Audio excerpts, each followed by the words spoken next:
बहुत समय पहले की बात है। एक छोटे से गांव में एक बच्ची रहती थी जिसका नाम रीना था।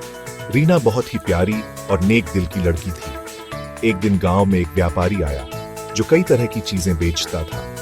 उसने गांव वालों को अपनी दुकान पर बुलाया और कहा, मेरे पास बहुत सारी चीजें हैं जो तुम लोगों के लिए उपयोगी हो सकती हैं। रीना की मां ने उसे कुछ सामान खरीदने भेजा। रीना दुकान पर गई और वहां व्यापारी ने उसे एक सुंदर कांच की गुड़ी दिखाई। व्यापारी ने कहा, यह गुड़ी बहुत कीमती है, अगर तुम इसे ले जाओगी तो तुम्हारा घर भी समृद्ध हो जाएगा।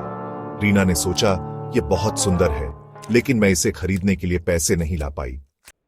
वह व्यापारी को ईमानदारी से बताने आई, मैं इसे खरीद नहीं सकती क्योंकि मेरे पास पैसे नहीं है।